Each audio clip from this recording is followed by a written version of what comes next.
प्रिय साधक भक्तों, एक बार फिर से स्वागत है आपका आज के इस वीडियो में। अक्सर हम लोग आत्मा और जीवात्मा को एक ही समझ लेते हैं, यहाँ तक कि कभी कभी हम लोग मन और आत्मा में भी अंतर नहीं कर पाते और मन को ही आत्मा समझ लेते हैं।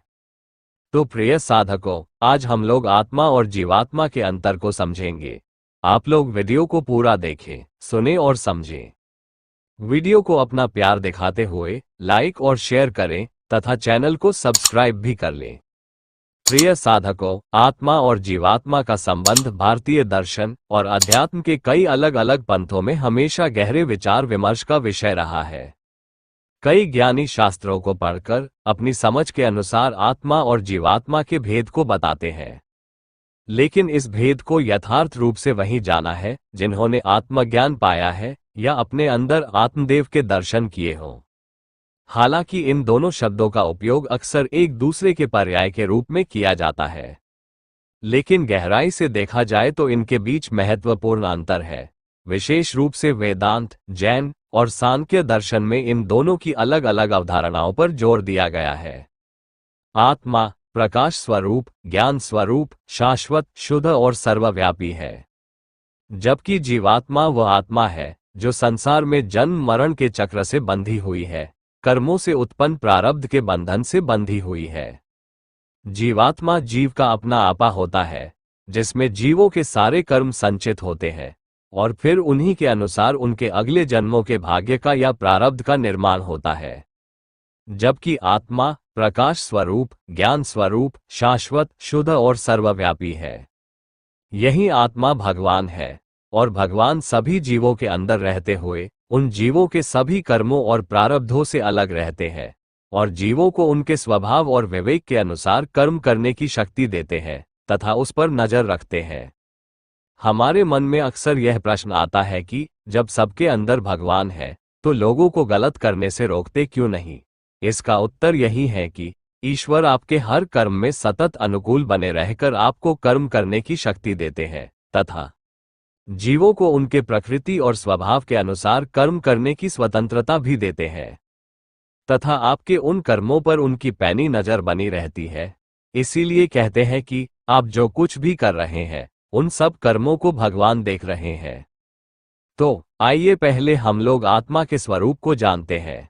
आत्मा प्रकाश स्वरूप, शाश्वत, अविनाशी और सार्वभौमिक है। यह अनंत और असीमित है और आत्मा का कोई जन्म या मरण नहीं होता। यह आत्मा ही परमात्मा है।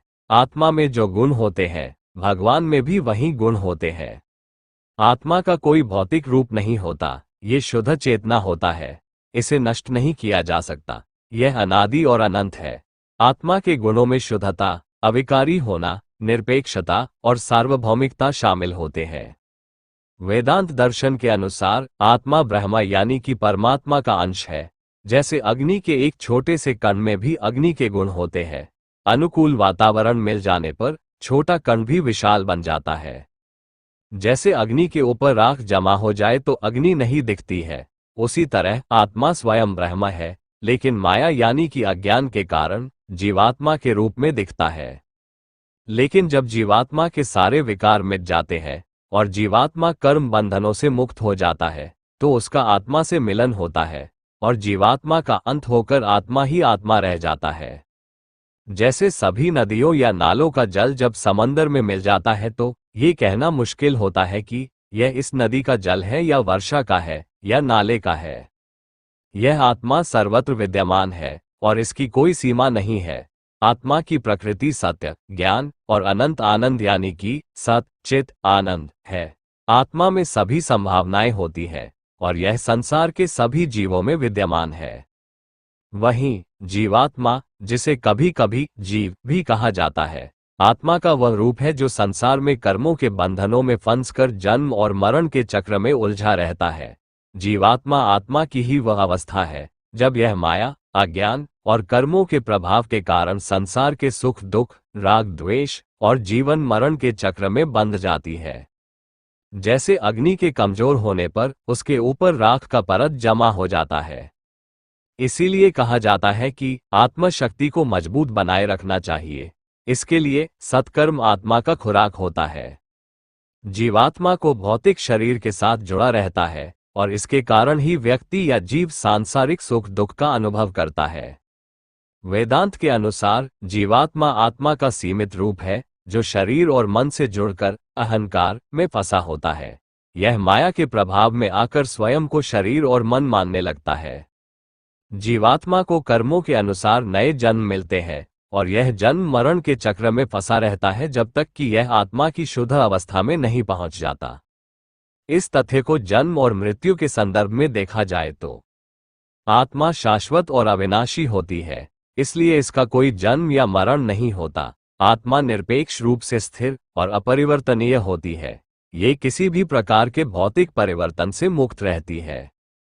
इसके विपरीत जीवात्मा का अनुभव संसार में जन्म और मरण के रूप में होता है। जीवात्मा कर्मों के बंधनों के कारण विभिन्न जन्मों में प्रवेश करती है और मृत्यु के बाद नए शरीर में जन्म लेती है। ये जन्म और मरण का चक्र तब तक चलता रहता है जब तक जीवात्मा अपने कर्मों से मुक्त नहीं हो जाती और आत्मा के शुद्ध स्वरूप को नहीं पहचान लेती। माया और अज्ञान के संदर्भ में आत्मा अपने स्वभाव में शुद्ध और ज्ञानी होती है। इसके पास अनंत ज्ञान, अनंत सुख और अनंत शक्ति होती है, लेकिन माया और अज्ञान के कारण ये ज्ञान अस्पष्ट हो जाता है। आत्मा की वास्तविक प्रकृति तभी प्रकट होती है जब माया और अज्ञान का आवरण हट जाता है। जीवात्मा माया और अज्ञान के प्रभाव में रहती है। इसे सांसारिक वस्तुओं और अनुभवों का अनुभव होता है और यह उन्हें सत्य मानने लगती है। माया के प्रभाव में आकर जीवात्मा ये भूल जाती है कि वह वास्तव में शुद्ध आत्मा है और इस कारण वह संसार के सुख दुख, राग द्वेष और कर्मों के चक्र में उलझी रहती है। कर्म और बंधन के संदर्भ में आत्मा स्वभाव से निर्लेप होती है, अर्थात वह कर्मों के फल से अप्रभावित रहती है। ये किसी भी प्रकार के बंधनों से मुक्त रहती है। हालांकि जब आत्मा जीवात्मा के रूप में प्रकट होती है तो वह कर्मों के प्रभाव से बंध जाती है। वहीं जीवात्मा कर्मों के बंधन में होती है। यह अपने पूर्व जन्मों के कर्मों के आधार पर नया शरीर धारण करती है और अपने कर्मों के अनुसार ही सुख और दुख का अनुभव करती है। जीवात्मा तब तक कर्मों के चक्र में फंसी रहती है जब तक कि वह मोक्ष प्राप्त नहीं कर लेती। मोक्ष और मुक्ति के संदर्भ में आत्मा की स्वाभाविक स्थिति मोक्ष है। आत्मा शुद्ध, अविनाशी और मुक्त है, लेकिन जब ये जीवात्मा के रूप में प्रकट होती है तो ये संसार के बंधनों में फंस जाती है। आत्मा का उद्देश्य मोक्ष प्राप्त करना है, जो कि कर्मों के बंधनों से मुक्त होने और शुद्ध स्वरूप में लौटने के द्वारा संभव होता है। जीवात्मा को मोक्ष प्राप्त करने के लिए अपने कर्मों का नाश करना पड़ता है और आत्मा के शुद्ध स्वरूप को पहचानना होता है। मोक्ष प्राप्ति के बाद जीवात्मा अपने शाश्वत आत्मा स्वरूप में लौट जाती है और जन्म मरण के चक्र से मुक्त हो जाती है। अंतरात्मा और परमात्मा के संदर्भ में आत्मा की अवधारणा को समझने के लिए अक्सर इसे परमात्मा के साथ जोड़ा जाता है। परमात्मा सर्वव्यापी, सर्वज्ञ और सर्वशक्तिमान होता है। आत्मा परमात्मा का अंश है और इसका लक्ष्य परमात्मा से मिलना है। जीवात्मा आत्मा का वो रूप है जो संसार में फंसा हुआ है और इसे परमात्मा से मिलने के लिए आध्यात्मिक यात्रा करनी पड़ती है। जब जीवात्मा अपने कर्मों से मुक्त हो जाती है और माया के आवरण से बाहर निकलती है, तब ये परमात्मा से एकाकार हो जाती है। साधना और आत्म साक्षात्कार के संदर्भ में आत्मा और जीवात्मा के बीच के अंतर को समझने के लिए व्यक्ति को साधना और आत्म साक्षात्कार का मार्ग अपनाना पड़ता है। साधना के द्वारा व्यक्ति अपने भीतर की आत्मा को पहचान सकता है और जीवात्मा के बंधनों से मुक्त हो सकता है। विभिन्न आध्यात्मिक मार्ग जैसे ध्यान, योग और ज्ञान का अभ्यास आत्म साक्षात्कार की दिशा में मार्गदर्शन करते हैं। आत्मा और जीवात्मा के बीच का अंतर दार्शनिक और आध्यात्मिक दृष्टिकोण से अत्यधिक महत्वपूर्ण है।